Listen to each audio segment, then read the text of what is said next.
उत्तर भारतीय प्रवर्तक शासन सूर्य पूज्य गुरुदेव श्री शांति स्वरूप जी महाराज। श्रवण संज्ञ सलाहकार भीष्म पितामह राज ऋषि पूज्य गुरुदेव श्री सुमति प्रकाश जी महाराज की जय।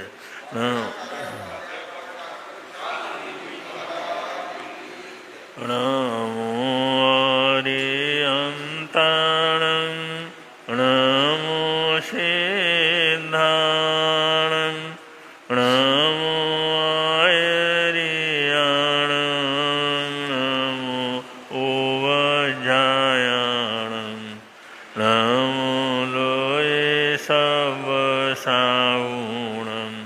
येषु पञ्चणमुकारो सब पावपणासनो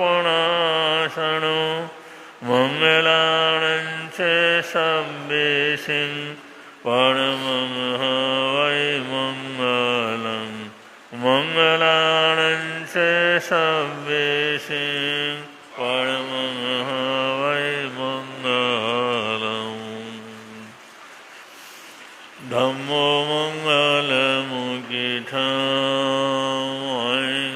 संयमो तवो देवावितं नमसन्ति यस्य धम्मे संयमनो जातुमसबुफेषु वमरो अव्ययैरसं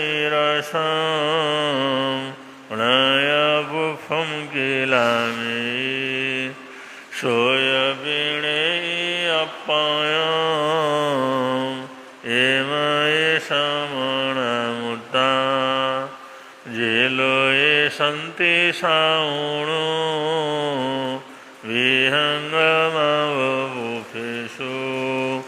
दानभक्ति शनिरया वयं च वित्तिं लभमु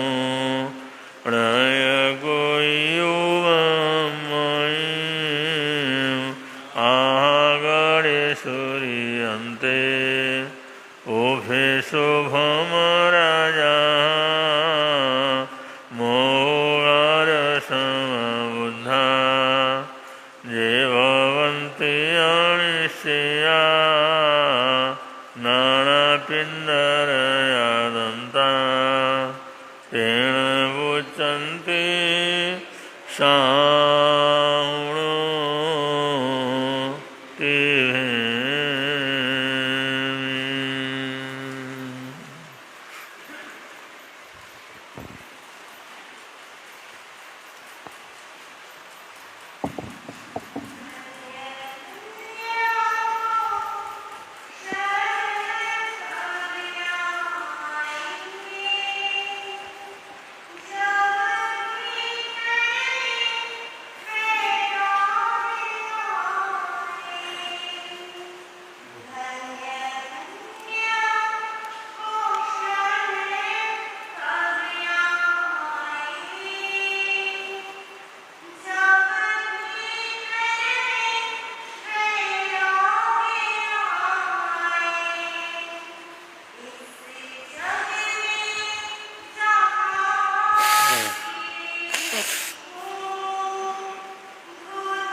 बोले शांतिनाथ भगवान की।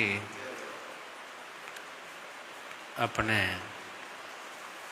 अंतःकरण को पवित्र भावों से भावित करते हुए तमसो माँ ज्योतिर्गमय, असतो माँ सद्गमय, मृत्युर्मा अमृतम गमय की पवित्र भावना के साथ श्रुत देवी ज्ञान की देवी माँ शारदा का स्मरण करते हैं।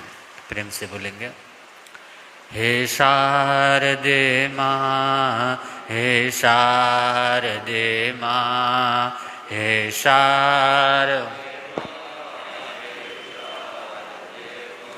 अज्ञानता से हमें तार देना, अज्ञान ऋषियों ने समझी है, मुनियों ने जानी, ऋषियों ने शास्त्रों की भाषा है, आगम की वाणी, शास्त्रों की हम भी तो जाने, हम भी तो समझें, हम भी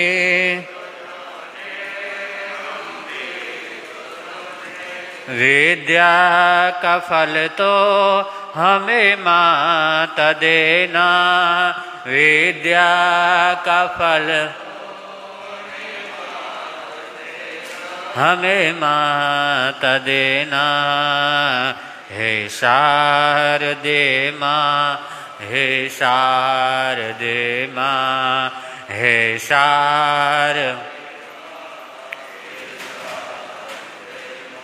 अज्ञानता से हमें तार देना, अज्ञान तू मोक्षदायी है, संगीत तुझ में तू मोक्षदायी, हर शब्द तेरा है, हर भाव तुझ में, हर शब्द तेरा हम है अकेले, हम है अधूरे, हम है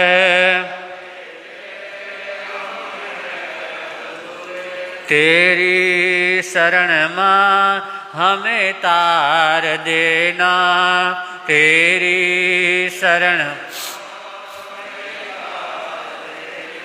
हमें तार देना। हे शारदे माँ, हे शारदे माँ, हे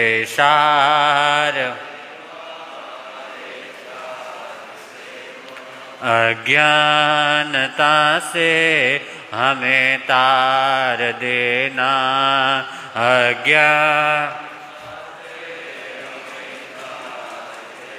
हृदय के कमल पर पधारो है माता, हृदय के कमल पर आकंठ मेरे विराजो है माता, आकंठ मेरे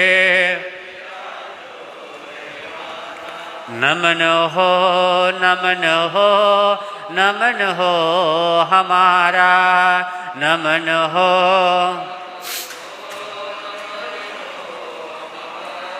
समर्पित है हम सब तू देना सहारा, समर्पित है हम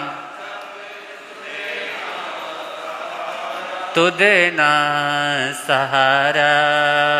हे शारदे माँ, हे शारदे माँ, हे शार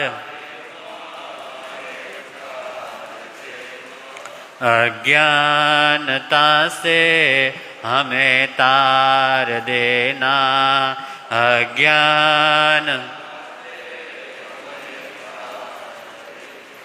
वंदन करूं अरिहंतों को, सेदन करूं प्रणाम, आचार्य उपाध्याय का ले सुख का हरि नाम। सर्व साधु सरस्वती दया धर्म सुखकार, महावीर भगवान को वंदन बारंबार। नमन करूं गुरुदेव जी, नमन करूं सब संत, नमन करूं शुद्ध धर्म को है उपकार अनंत।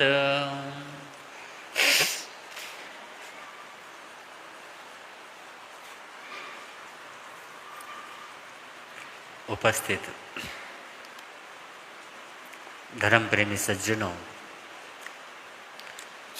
ममताशील माताओं बहनों, पूज्य गुरुदेव के पावन मुखारविंद से आप सब सरम तीर्थंकर प्रभु महावीर की वितराग वाणी का रसपान कर रहे हैं। जो प्रभु की वाणी हम सबका कल्याण करने का सामर्थ्य रखती है, उसी श्रृंखला में हमारी बात चल रही है चतुष्ट कसाय के संबंध में। सूत्रकार कहते हैं, पुण्यस्य फलम इच्छन्ति पापम कुर्वन्ति यत्नतः, पापस्य फलम नेच्छन्ति पुण्यम कुर्वन्ति को जना। व्यक्ति चाहता है पुण्य से फलम इच्छन्ति, पुण्य के फल को चाहता है, अपने जीवन में अच्छा परिणाम चाहता है, लेकिन प्रयत्न जो होता है, पुरुषार्थ जो करता है कई बार या लगातार, पापम कुर्वन्ति यत्नतः, निरंतर पाप कार्यों में क्या रहते हैं, रत रहते हैं। पाप कार्यों में, क्रोध में, मान में, माया में और लोभ में लिप्त रहते हैं, कषाय विषय में फंसे हुए रहते हैं। और पापस्य फलम नेच्छन्ति, पाप के फल को तो नहीं चाहते, पाप के फल को नहीं चाहते, लेकिन पुण्यम कुर्वन्ति को जना। बहुत कम लोग व्यक्ति होते हैं जो पुण्य के कार्य को करें, पुण्य की ओर बढ़े या सत्य पथ की तरफ पुरुषार्थ करें, सच्चाई के पथ पर चले। प्रभु कहते हैं, सुहि उज्जूय भूयस्स शुद्धो धम्मस्य चित्तैः। जिसका हृदय शुद्धता से भरा होता है, अर्थात सरलता से परिपूर्ण होता है, जिसका हृदय सरलता से परिपूर्ण होता है, वो व्यक्ति, उसके हृदय में धर्म का क्या होता है, निवास होता है। बहुत बड़ी तपस्या नहीं होती, कोई बात नहीं, बहुत बड़ी साधना नहीं होती, कोई बात नहीं, लेकिन मन में पूर्ण सरलता होनी चाहिए। हृदय सरल भावों से परिपूर्ण होना चाहिए।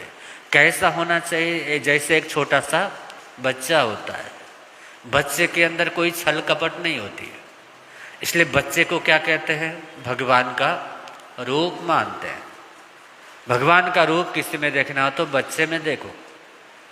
बच्चे की जिंदगी वर्तमान में जीती है, थोड़ी सी टॉफी मिल गई उसमें खुश हो गए, जरा सा किसी ने कुछ बोल दिया उतने में रो लिए, अने उनका रोना भी तात्कालिक है और खुश होना भी तत्काल। अने वो प्रेजेंट में जीते हैं, भविष्य या भूतकाल की बहुत ज़्यादा परवाह नहीं करते। और बच्चा छल कपट करना नहीं जानता। एक व्यक्ति था, उसने अपने बेटे को समझाया कि बेटा कोई आ रहा है मेरा मिलने के लिए, अगर वो आए दरवाजे पर तो जाना और कह देना पिताजी घर पर क्या है, पिताजी घर पर नहीं है। ठीक है। अब वो आया, उसने पूछा कि तेरे पिताजी कहाँ हैं? का पिताजी कह रहे पिताजी घर पर क्या है, पिताजी कह रहे पिताजी घर पर नहीं है। तो कहने का अर्थ क्या है? बच्चे में इतनी सरलता होती है, इतनी निर्मलता होती है, कोई छल कपट का, मायाचारी का उसमें कोई स्थान नहीं होता।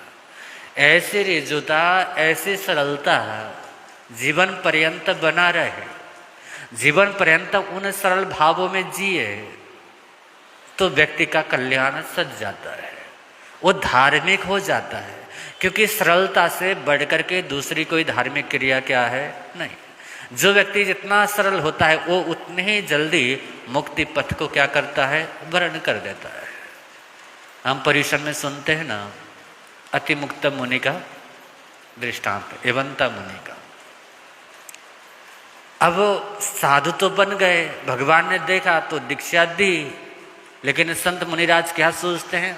जंगल पानी को गए और उन्होंने पहले से अपना काम क्या कर लिया? निपटा लिया। बच्चे ही थे और अपने पात्र को लेकर के तलैया बना करके उसमें एक तरफ से दूसरी तरफ, दूसरे से तीसरी तरफ उस पात्र को मेरी नाव तिरे उस तरह से अति मुक्त मुनि क्या करने लगे? खेलने लगे। नदी के पानी को पाल बना करके रोक करके और उस पानी में अपनी पात्री को तैरा करके उसमें बड़ी मस्ती से अपने नाव तिरे उस भाव के साथ में अति मुक्त मुनि क्या कर रहे हैं? खेल रहे हैं। असामान्य आदमी जो भी देखेगा वो यही सोचेगा कि भगवान ने क्या बच्चे को क्या कर ली। वही उन संतों ने भी देखा, कहा क्या कर रहे हो बेटा, ये इस पानी के साथ में इस तरह से खेलना। एकदम क्रोधित हुए तो उन्होंने फटाफट अपना पात्र निकाला और अपनी झोली में क्या कर लिया? डाल लिया। कहते हैं भगवान के चरणों में गए, संत मुनिराज कुछ कहते हैं उससे पहले भगवान की वाणी गूंजती है, हे संत मुनिराजो, आप चरम शरीर की आसाधना क्या करो? मत करो।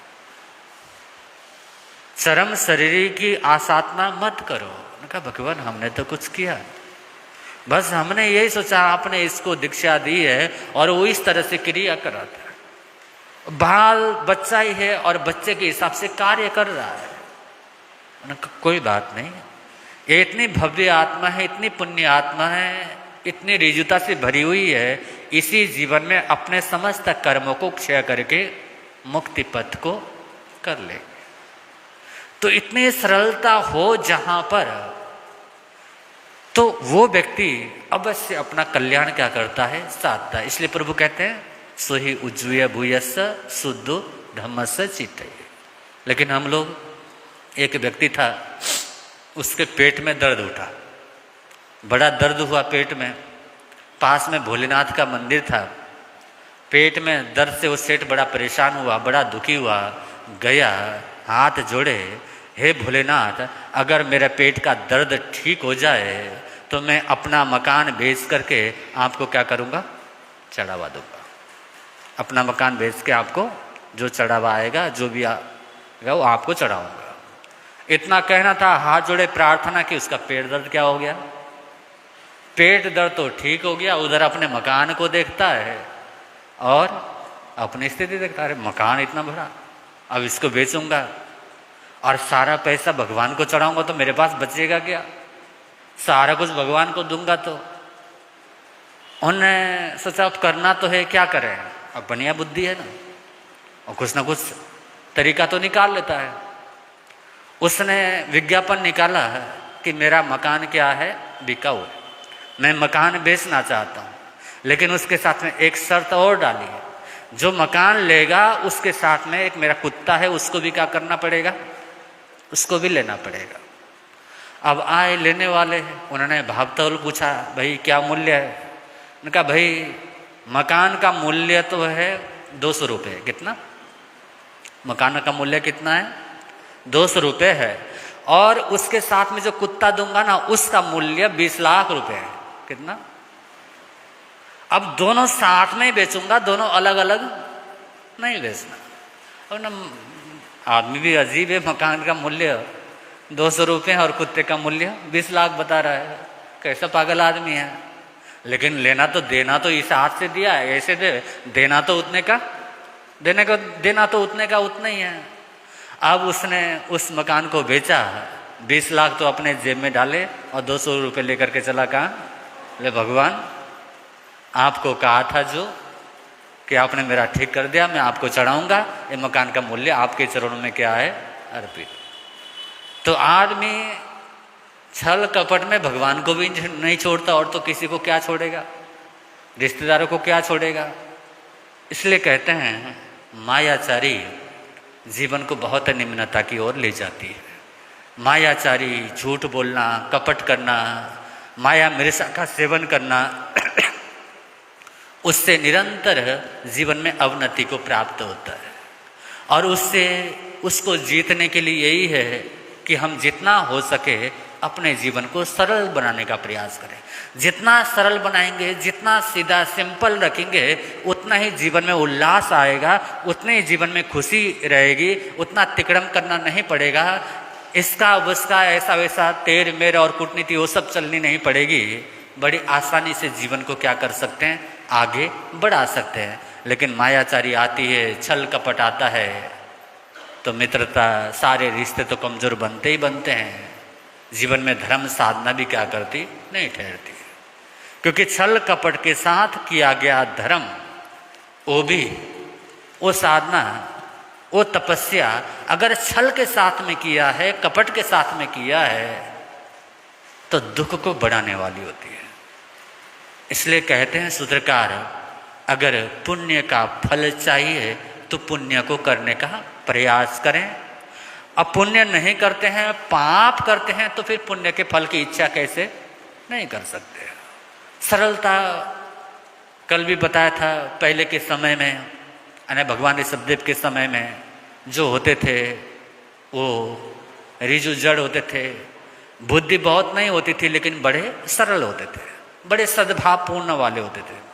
कहते हैं उस समय के एक संत गए आहार के लिए गए, तो देखा कि रास्ते में एक नाटककार, एक नाचने वाला नृत्य कर रहा है। संत गए आहार के लिए, लेकिन नृत्य को देखा, बड़ा अच्छा लगा, तो वहाँ पर खड़े हो गए। 1.5-2 घंटा जितना भी टाइम लगना था लगा, लौट करके आए। गुरु ने पूछा, बेटा बहुत देर कर दी, क्या बात है, इतनी देर कहाँ रह गए? उनका, गुरुदेव रास्ते में एक नाटककार नृत्य कर रहा था, और नाटककार का नृत्य देखने में लग गया। वो देखने लगा, देखते देखते इतना टाइम हो गया, इसलिए मेरे को क्या लग गई, समय लग गया, इसलिए देर हो गई।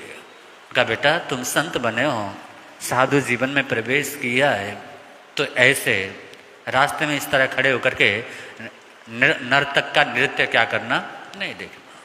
ठीक है गुरुदेव, जो आपकी आज्ञा। अगले दिन आहार के लिए गए, तो वहाँ पर एक नर्तकी क्या कर रही थी, नर्तकी नृत्य कर रही थी। अब उस समय के लोग जो होते थे, यानी सरलता कैसी होती थी, वो नर्तकी का नृत्य क्या करने लग गए।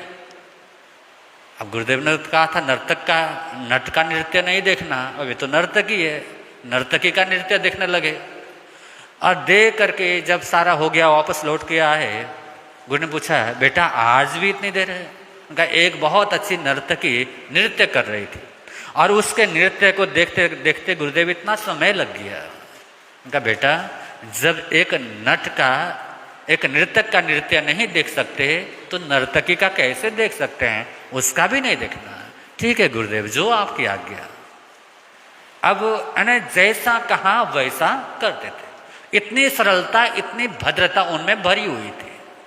अब बीच के समय में जो होते थे रिजुमती वाले, और वो संत वो गए गोचरी के लिए, नट का नृत्य देखा तो बड़ा अच्छा लगा। गुरु ने पूछा, बेटा इतनी देर क्यों हुई, इतना देर से कैसे लौटे?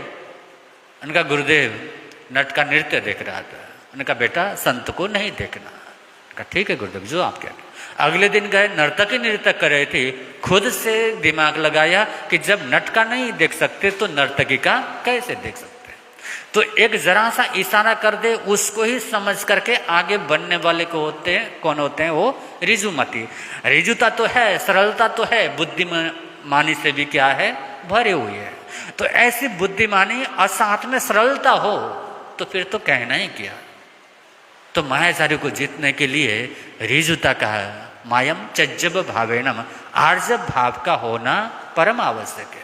और आजकल के संत गए गोचरी के लिए, नट का नृत्य चल रहा, देखा नट का नृत्य, अब लौट के आए। गुरु ने पूछा इतनी देर क्यों कर दी? उनका गुरुदेव नट का नृत्य देख रहा था, वो बड़ा अच्छा डांस कर रहा था, बड़ा अच्छा नृत्य कर रहा था। उनका बेटा नट का नृत्य नहीं देखना, साधु को नहीं कल्पता। उनका ठीक है। अगले दिन गए, नर्तकी नाच कर रही थी, उसका नृत्य देखा, उतना ही देर लगा, टाइम लगा, लौट के आए। उन्होंने पूछा फिर, बेटा आज भी? उनका गुरुजी आज नर्तकी का नृत्य चल रहा था। गुरु ने कहा जब उसका नहीं देखना तो नर्तकी का कैसे देख सकते हैं, उसका भी नहीं देखना। कहा तुमने मुझे पहले क्यों नहीं बताया? क्या आजकल कहते हैं वक्र जड़, तुमने मुझे पहले क्यों नहीं बताया? पहले तो बताना था। तो आजकल हर व्यक्ति किसी न किसी चीज में बहसबाजी करना या कुछ न कुछ प्रतिकार करना, उस तरह की प्रवृत्ति क्या होती है, भरी होती। उस तरह की प्रवृत्ति का परिवेश बना हुआ है। उस परिवेश के बीच में भी अपने आप को सरलता से परिपूर्ण रखना, अपने आप को रिजुता से भरे हुए रखना, ऐसे सरल रखने वाला व्यक्ति ही वास्तव में धर्म का या पुण्य का या सत साधना का क्या होता है, अधिकारी होता है। वरना तो क्या है, जीवन है, जीवन में अनेक तरह की बातें होती हैं और अनेक तरह की बातों में आदमी फंसता ही रहता है और फंसते फंसते जीवन की लीला क्या हो जाती है, समाप्त हो जाती है। तेर में मेर में पहले तो था कि एक समय आता था जब योग्य टाइम आए हम सब क्या हो जाएं, वानप्रस्थ हो जाएं या सन्यास की तरफ क्या कर पड़े, चल पड़े। जब बेटे बहु योग्य हो जाएं, उनके ऊपर जिम्मेदारी सौंप दें और पूरी तरह से धर्म के रास्ते में क्या कर पड़े, चल पड़े। लेकिन आजकल ऐसा कौन सोचता है? आजकल ऐसा सोचते नहीं, क्योंकि आज का परिवेश जो है छल प्रपंच वाला या माया कपट वाला, उस तरह का परिवेश में रहते हैं। तो उसके बीच में सरलता को बना के रखना और भी क्या है, दुष्कर है। इसलिए सरलता बनाएं, तभी हम धर्म के रास्ते में प्रविष्ट हो सकते हैं। तो मायाचारी को जीतने के लिए मायम चज्जब भावेनम, आर्जवता चाहिए, सरलता चाहिए। जैसे भगवान ऋषभदेव के समय लोग होते थे, या बाल सुलभ, जैसा बच्चा सरल होता है, आज भी छोटे बच्चे, नन्हे बच्चे बड़े सरल वाले होते हैं, उस तरह से अपने पूरे जीवन को जीने का प्रयास करना, उतनी सरलता हमारे जीवन में आ पाए ऐसा प्रयास करना। ऐसा करते हैं तो छल कपट से, मायाचारी से बच सकते हैं, और उससे बचते तो आर्जवता हमारे जीवन में आती है। और ऐसी आर्जवता, ऐसी सरलता आए तो वहाँ पर धर्म का निवास होता है। और ऐसा व्यक्ति बहुत ज़्यादा तपस्या न करता हुआ भी, बहुत बड़ी साधना न करता हुआ भी धार्मिक होता है। वहीं छल कपट से भरा हुआ व्यक्ति कितना ही बहुत बड़ी तपस्या ही भले कर ले, लेकिन अगर छल कपट से भरा हुआ है तो उसकी साधना क्या होती है, कमज़ोर होती है। इन बातों को ध्यान में रखेंगे तो हमारा ये जीवन भी सुंदर होगा, पर जीवन भी मंगलमय होगा। इन्हीं चंद शब्दों के साथ में अपने वक्तव्य को विराम देता हूँ। गुरुदेव के मधुर वचन हम और आप सुने, जीवन को धन्य बनाए। बोले भगवान महावीर स्वामी की।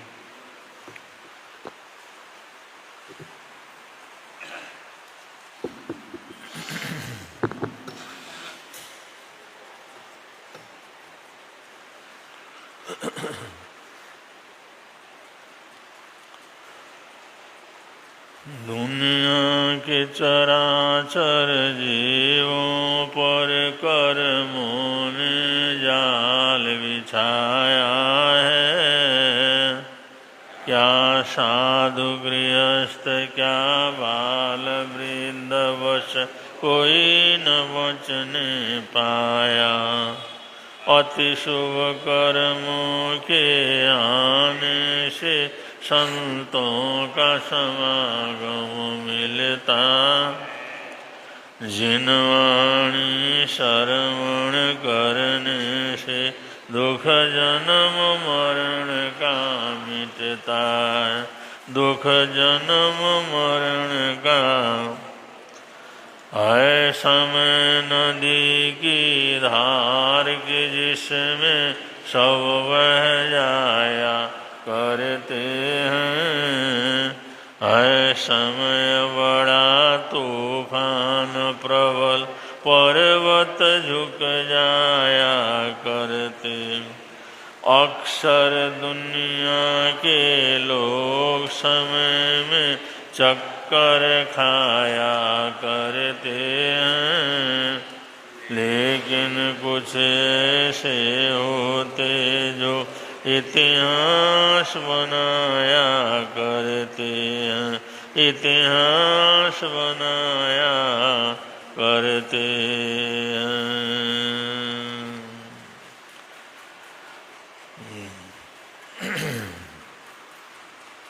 बथ गंधमूलंकारं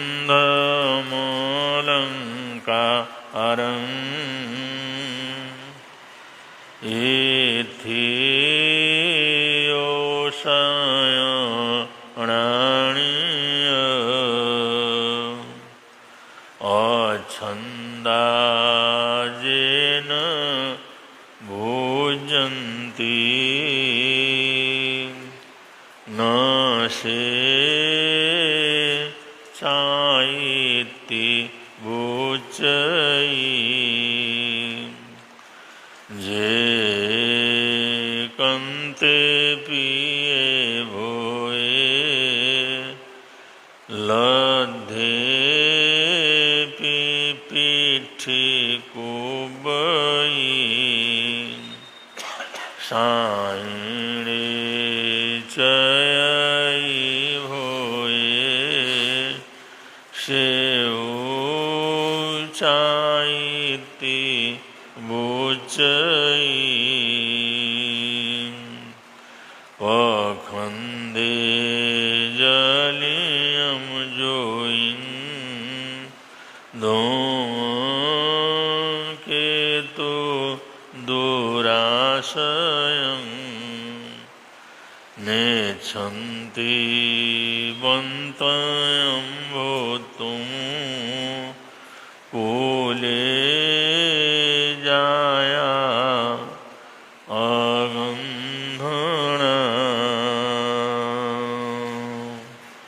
एवं करन्ति सम्बुद्धा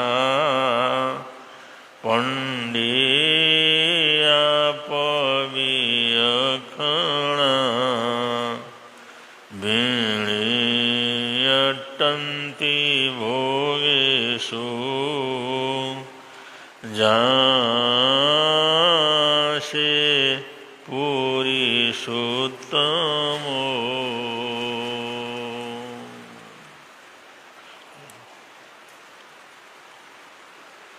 प्रभु वाणी में बतलाया गया है जब बोध होता है जीवन की सच्चाई का आभास होता है। कोई जीवन को जगाने वाले सद्गुरु मिलते हैं। उनके ही कोई वचन हमारे हृदय के अंदर लगते हैं और हमारी अंतरात्मा अगर उन वचनों के माध्यम से थोड़ी जागृत होती है तो उसे पता लगता है मैं कितनी बड़ी दौलत से जो है नवाजा गया हूँ, मुझे कितना कुछ मिला हुआ है। जो करोड़ों करोड़ों लोगों को नहीं मिलता वो मुझे उपलब्ध हुआ है। लेकिन जैसा काम मुझे करना चाहिए वैसा मेरे जीवन के अंदर कुछ नहीं हुआ। ये एक भावना, एक सोच, एक विचार सम्यक बोध होने पर इंसान को उपलब्ध होती है। और सम्यक बोध का मिलना ये जीवन की बहुत बड़ी उपलब्धि है। किसी भी चीज की सच्चाई को, किसी भी चीज की गहराई को समझना, ये मौका किन्हीं किन्हीं भाग्यशाली पुण्यशाली आत्माओं को मिलता है। अगर ऐसा हो जाता है तो उसके एवज में लोग कुछ भी कर जाने के लिए तैयार रहते हैं। ऐसे बहुत से घटनाओं के माध्यम से, कथनों के माध्यम से हमारे सामने प्रसंग आते हैं। और यही बात प्रभु परमात्मा ने इन गाथाओं के माध्यम से हमारे को बताया है। इसलिए सद्गुरु का मिलना ये जीवन के अंदर सबसे कठिन काम है। आचार्य सम्राट श्री अमर सिंह जी महाराज साहब, जो पूरा पंजाब है, पूरा उत्तर भारत के साधु साध्वियाँ हैं, करीबन 450-500 साधु साध्वियों का समुदाय है। ये सारा पूज्य अमर सिंह जी महाराज साहब का परिवार कहलाता है। हम सभी श्रवण संघ के अंदर हैं या श्रवण संघ के बाहर हैं, उत्तर भारत के अंदर विचरण करने वाले सारी साधु साध्वियाँ एक ही परिवार से संबंधित हैं, जिसको अमर सिंह जी महाराज साहब का धर्म परिवार कह करके पुकारा जाता है।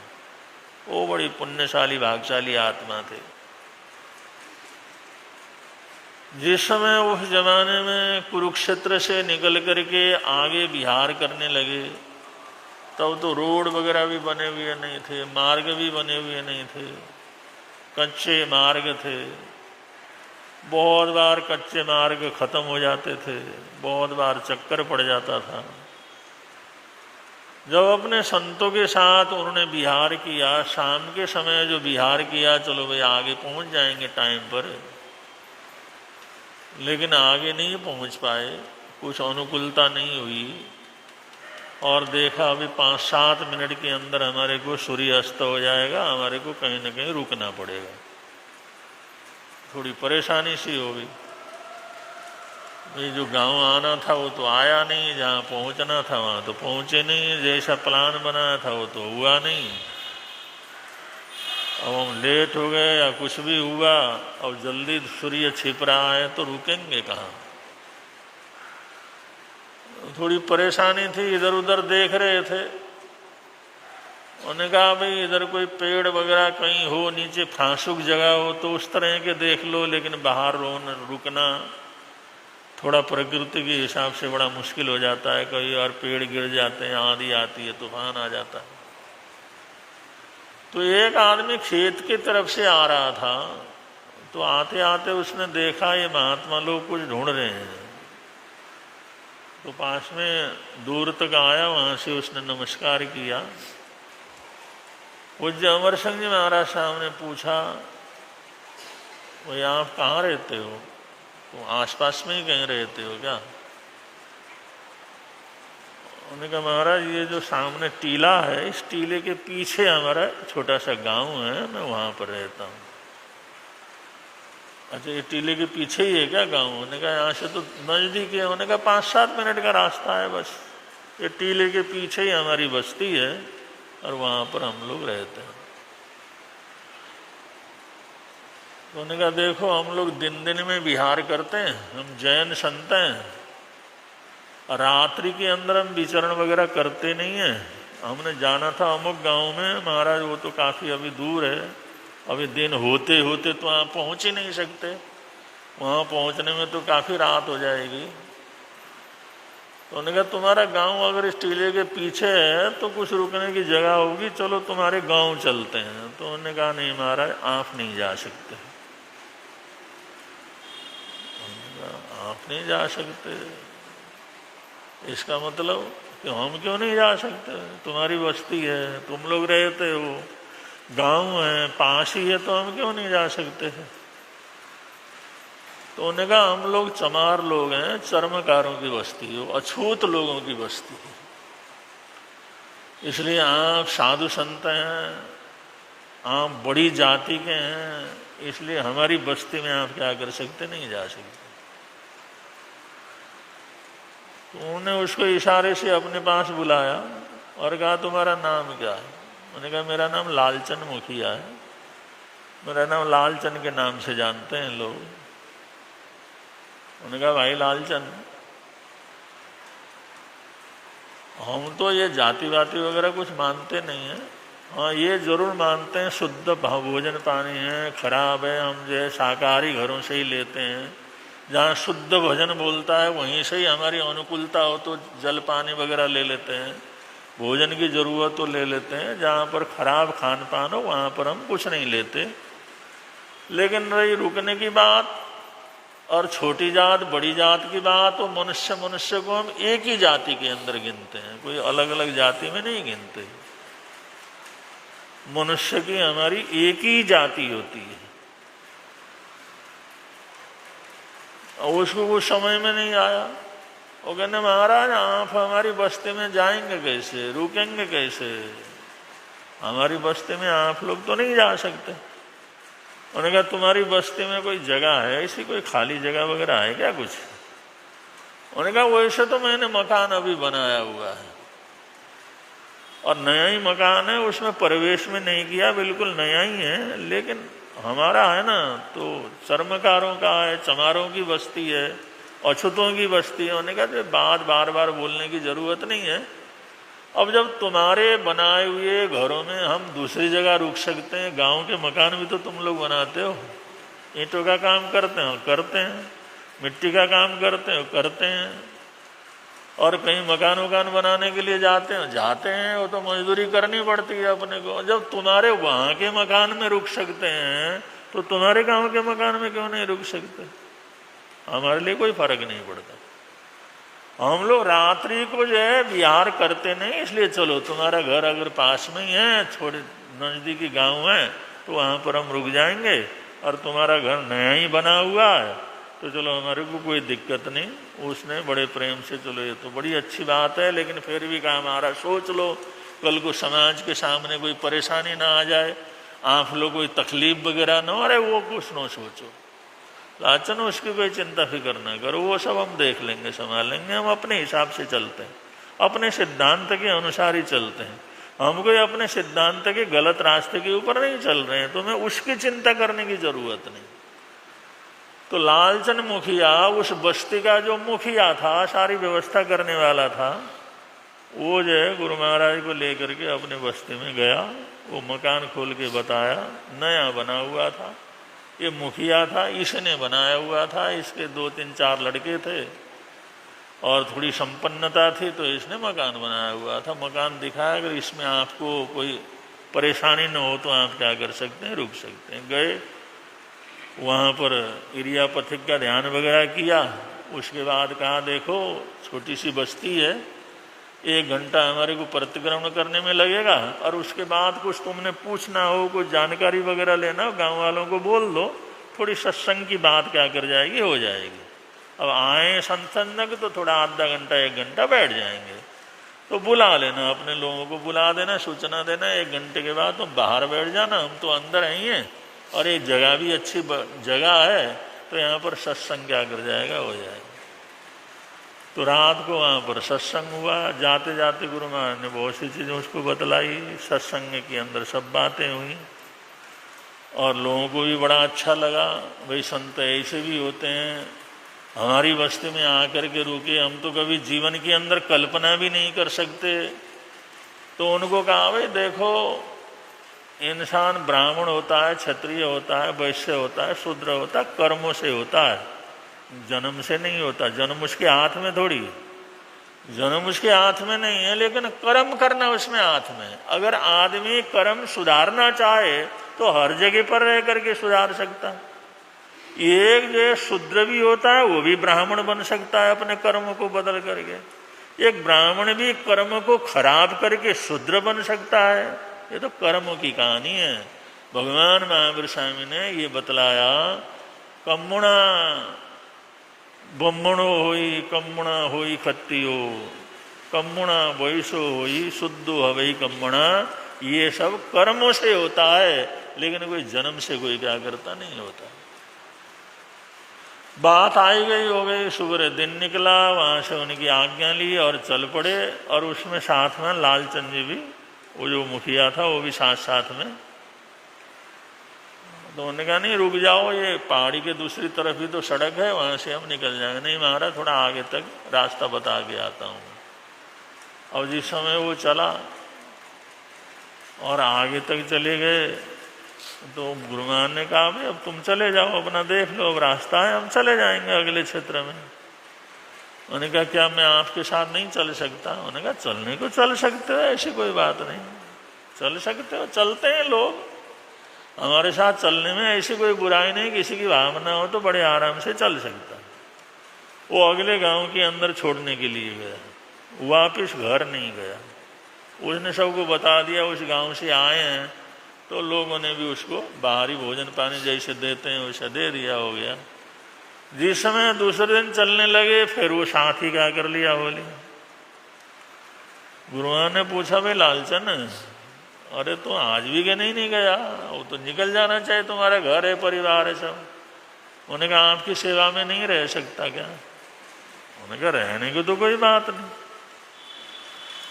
क्या आपकी चीजों को सुनना सीखना मैं नहीं कर सकता? उन्होंने कहा कर सकते हो, करने में तो कर सकते हो, ऐसी कोई बात नहीं। उन्होंने कहा थोड़ा, उन्होंने सोचा थोड़ा सा इसको अच्छा लग रहा सत्संग, चलो भाई कुछ ज्ञान वगैरह दे दिया। आगे जो हफ्ते 10 दिन हो गए वो ऐसे ही क्या करते रहे। फिर जो अमर सिंह जी महाराज साहब ने कहा लालचन अब तो घर लौट जाओ, हफ्ता हो गया, घर वाले ढूंढेंगे करेंगे। नहीं गुरुदेव, क्या मैं आपकी तरह इस सन्मार्ग के ऊपर नहीं चल सकता? क्या मैं दीक्षा नहीं ले सकता? भाई दीक्षा तो ले सकते हैं, जब हम मानते ही नहीं है जाति को। तो भगवान महावीर स्वामी के समय भी तुम्हारे से भी नीची जाति के लोगों ने दीक्षा ली, साधना की, देवताओं के लिए पूज्य बने, बहुत से घटनाएं वगैरह सुनाया। लेकिन साधु बनने के लिए जो आवश्यक सीखना है, जो आवश्यक जानकारी है, वो सारी लेनी होती है। और वो सारी चीज आती है तो तुम हमारी तरह दीक्षा भी ले सकते हो।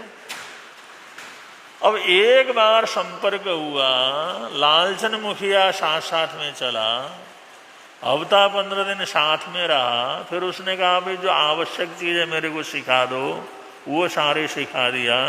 और सीखने के बाद कुछ समय के बाद ही उसने कहा भाई मेरे को आप दीक्षा क्या कर लो, दे दो, अगर आप योग्य समझते हैं। और वो जो दिमाग ऐसा था, एक एक बार उसको बता दिया, पढ़ा लिखा तो इतना नहीं था, लेकिन जो वो सब याद वगैरह कर लिया। याद वगैरह करने के बाद उसने प्रार्थना की भाई मेरा समय बहुत निकल गया, बिना जानकारी के निकल गया, बिना सत्संगत के निकल गया, अछूत अछूत अछूत अपने को मानते हुए निकल गया। मैं भी कुछ दुनिया के अंदर कर सकता हूँ, कभी मैंने कल्पना नहीं की। मारने में, काटने में, पशुओं को ये तकलीफ देने में, इसी में सारी जिंदगी निकल गई। अब थोड़ा सा ये जानकारी हुई तो अब तो मैं इस रास्ते के ऊपर चलकर ही इस पाप को क्या करना चाहता हूँ, धोना चाहता हूँ। आप अगर दीक्षा दे सकते हैं तो मेरे को इसी मार्ग के ऊपर क्या करें, चलाएं। महीना 2 महीना लालचंद रहा, और रहने के बाद फिर गुरु महाराज ने भी सबसे बातचीत की, इस तरह से इसका जीवन बदला और इस तरह का इसका सोच बदला है। तो उन्होंने कहा भाई अगर ऐसी बात है, वो तो आप मालिक हैं, आप चाहें उचित समझें तो आप क्या कर सकते हैं, दे सकते हैं। तो उनको सामान्य रूप से जो है उसको जो अमर सिंह जी महाराज साहब ने दीक्षा क्या कर ली, प्रदान कर ली। अब दीक्षा प्रदान जिस समय की, दीक्षा जिस समय हुई उनकी, लालचंद जी महाराज बने हो, तो उन्होंने कहा गुरु महाराज मेरे को एक प्रतिज्ञा और क्या कर लो, करा दो, जिसकी मैं कल्पना नहीं कर सकता था, जो सोच नहीं सकता था, जिनको प्राप्त करने की उम्मीद में स्वप्न के अंदर भी नहीं कर सकता था, वो सब आप लोगों ने बख्श दी है। एक और चीज मेरे को क्या करो, बख्श दो। उन्होंने कहा बोलो क्या करना है। उन्होंने कहा मैं पंचोले पंचोले एकांतर तपस्या करना चाहता हूँ। पंचोले पंचोले 5 दिन नहीं खाना और 1 दिन खाना, पंचोले पंचोले करो। उन्होंने कहा हमारा बहुत पाप किए होगी, जितने मैंने जीवन के अंदर पाप किए उनको धोने के लिए कुछ न कुछ तो करना ही पड़ेगा। और मेरे को समझ में आया ये सबसे बड़ी बात हो गई, जो हमारे लिए असंभव था वो सब मिल गया, तो उसके लिए मुझे कुछ न कुछ कुर्बानी तो देनी है। आपने इतनी कृपा की है, इतनी कृपा की है, तो आप ये भी आदेश दे दो मैं जिंदगी में इस दीक्षा के साथ पंचोले पंचोले पारना क्या कर लूँ।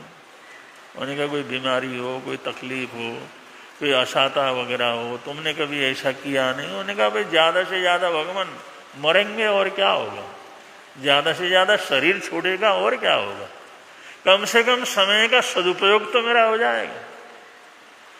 अब एक बोध होने के बाद, जानकारी होने के बाद, ज्ञान होने के बाद कितना समर्पण का भाव क्या हो जाता है, पैदा हो जाता है। लालचंद जी को जिस समय समझाया, उन्होंने भी बार आग्रह की और पूज्य आचार्य श्री अमर सिंह जी महाराज सामने उनको पंचोले पंचोले तपस्या का प्रत्याख्यान उनकी इच्छा के अनुसार क्या किया। उन्हें कहा कुछ आगार रखना हो, बीमारी तकलीफ पर नहीं, कोई आगार नहीं रखना। जो ऐसी अद्भुत चीज आपने दी है, ये दीक्षा का दौलत दिया है, सम्यक ज्ञान, सम्यक दर्शन, सम्यक चरित्र की इतनी बड़ी रत्न राशि आपने दी है, इतना बड़ा खजाना मेरे को दिया है, जिसकी कोई कल्पना नहीं कर सकता वो आपने दिया है, तो उसकी रक्षा के लिए मैंने ये तो क्या करना है, करना ही करना। इसमें कोई आगार रखे बगैर मैं क्या करूँगा।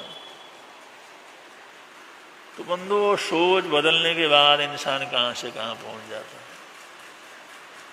तो फिर आचार्य सम्राट ने देखा, बड़ी उम्र में दीक्षा ली थी, उसके लड़के वगैरह थे, 30-35 साल की उसकी उम्र थी, और बड़े लगन के साथ दीक्षा ली, लगन के साथ संयम का पालन कर रहे थे, पंचोले पंचोले उपवास, 5 दिन खाना पीना नहीं।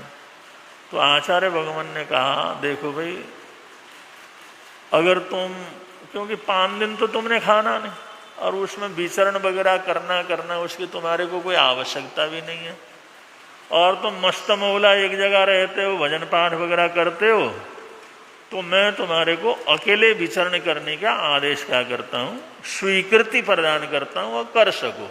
क्योंकि 5 दिन के बाद तुमने लाना है, खुद ला करके तुमने खाना है, पारने में भी तुम खुद लेने के लिए जाते हो, इसलिए जो है तुम्हारे को मैं इजाज़त देता हूँ, तुम अकेले विचरण करना चाहें तो आराम से क्या कर सकते हो। अब 5-5 उपवास करते हो, फिर उनका होता है तो रोज रोज विचरण की भी कोई आवश्यकता नहीं है, और रोज रोज कहीं जाने आने की भी जरूरत नहीं है। 5 दिन के बाद तुम्हारे को गोचरी की जरूरत पड़ती है, तो तुम इस तरह से अपने साधना में अपने जीवन को क्या करो, लगाओ, और कभी जरूरत होगी, कभी आवश्यकता होगी, हम खुद तुम्हारी सेवा में क्या करेंगे, पहुंच जाएंगे। तो ऐसे उनके आदेश से लालचंद जी महाराज सामने सारी जिंदगी एकाकी रूप में, उन्हें शिष्य वगैरह भी नहीं बनाया, चेले वगैरह भी नहीं बनाए, न मालूम कितने लोगों के काम हो गए, कितने लोगों के साथ चमत्कार हुआ, कितने लोगों की बीमारी कट गई।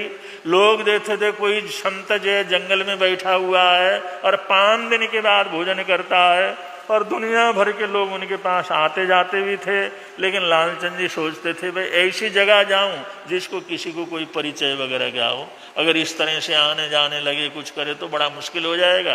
वैसे में छोटी जाति का हूँ, जाति पात वगैरह इतना है इस देश के अंदर, अपने को परेशानी न हो, उन लोगों को परेशानी न हो, इसलिए ऐसी जगह रुकते थे जहाँ पर कोई जानता क्या हो। लेकिन फिर भी उसका आशीर्वाद मिल गया, उनका मंगल पाठ मिल गया, उनके दर्शन हो गए, तो लोगों को चमत्कार क्या कर जाता था, हो जाता था।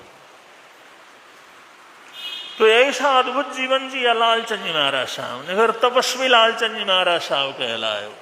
और आखिरी समय में जिस समय उनका शरीर बहुत अशक्त हुआ तो अम्बाला जो श्री संघ है, बहुत पुराना संघ है, उन्होंने उनको विनती की, महाराज इस तरह से अब जंगल के अंदर ऐसे रहने की आपकी स्थिति नहीं है, आपका शरीर पूरा जर्जरित हो गया है, तपस्या से आपने अपने को हड्डियों का ढांचा बना लिया है, ताकत आपके शरीर के अंदर है नहीं, तो आपके संयम में कोई व्यवधान न पड़े, इसलिए हमारे थानक में वहाँ पर पधारो और अम्बाले के अंदर आप क्या करो, विराजो। तो आखिरी समय के अंदर वो अम्बाले के अंदर ही रहे। अम्बाले के श्री संघ को काफ़ी परेशानियां भी झेलनी पड़ी, लेकिन उन्होंने कहा नहीं, महाराज को कोई तकलीफ हो हम नहीं देंगे। तो अम्बाले के अंदर ही उनकी समाधि अभी बनी हुई है, पूज्य कांशीराम जी महाराज साहब की भी बनी हुई है, और वहीं पर लालचंद जी महाराज साहब की बनी हुई है, और जो भी वहाँ पर स्वर्गवास वगैरह होता है उनकी समाधि भी वहीं पर बना देते हैं। वो काफ़ी लंबी चौड़ी जगह है। लालचंद जी महाराज साहब की समाधि में आज भी दुनिया भर के लोग क्या करते हैं, जाते हैं। उनका ये भाई यहाँ इस दरबार के ऊपर, इस द्वार के ऊपर अगर अपनी व्यथा यहाँ पर रख दो तो अपने आप उसका समाधान हमारे को क्या कर जाता है, हो जाता है। और यही लालचंद जी महाराज साहब थे जिनका स्वर्गवास हुआ, जिनको जो है अग्नि संस्कार जिस समय दिया गया तो उनकी मुखपस्त्रिका और उनका चादर और उनका चोलपट्टा, तीन ही चीज वो रख लेते थे और कुछ सब रखते नहीं थे। उनकी वर्दी यही थी, आसन वसन भी नहीं रखते थे, एक आधा टुकड़ा रख दिया, बात अलग है। और उनकी वर्दी उस अग्नि के अंदर क्या हुई, जली नहीं, न चोलपट्टा जला, न उनका चादर जला, न उनकी मुखपस्तिका जली। औगे को तो उन्होंने अलग ही रख दिया था, उसके अंदर नहीं रखा था, लेकिन ये तीनों चीज उनकी क्या हुई, अग्नि के अंदर भी क्या करी, नहीं जली। ये दुनिया ने देखा भाई, ऐसी घटना तो सदियों सदियों के अंदर कहीं कहीं ऐसा होता, वरना तो ऐसा सुनने को भी क्या करता। तो ऐसे थे तपस्वी श्री लालचंद जी महाराज। बंधु, एक दिन का क्या प्रवास हुआ आचार्य भगवान का, क्या शिक्षा मिली, कैसे जीवन को आगे बढ़ाया, कैसी कठोर साधना की, और कैसा जाते जाते कैसा चमत्कार हुआ। उनके अग्नि संस्कार में भी उनका चोलपट्टा, चादर और मुखपस्त्रिका वो क्या करे, नहीं जले। तो दुनिया के अंदर धर्म की साधना, आराधना, भक्ति, समर्पण, इसके बड़े चमत्कार दुनिया के अंदर हैं। करते हैं तो उसका फल जरूर इंसान को क्या करता है, मिलता है। तो आप लोग भाग्यशाली पुण्यशाली हैं, हम लोग भाग्यशाली पुण्यशाली हैं। हम लोगों तो अनायासी ये सभी योग क्या करें हैं, मिले हैं, लेकिन फिर भी कीमत कौन समझता है ज़्यादा। उसकी कीमत का पता तो फिर हर कोई नहीं समझता, कोई कोई समझता है, लेकिन फिर भी समय का सदुपयोग हमारे को मिला है तो उसका उपयोग करना चाहिए।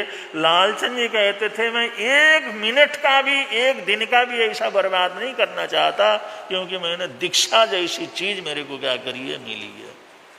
तो ये सोच की बात है, इसलिए बड़े प्रेम से आप लोग बोलेंगे, मिलता है आनंद प्रभु की वाणी से, मिलता है आनंद प्रभु। मिटती मन की खोट खटाई, मिटती मन की खोट खटा, निंदा चुगली झूठ बुराई, निंदा चुगली झूठ, छटते सारे गंध प्रभु की वाणी से, छटते सारे गंध प्रभु की वाणी से, मिलता है आनंद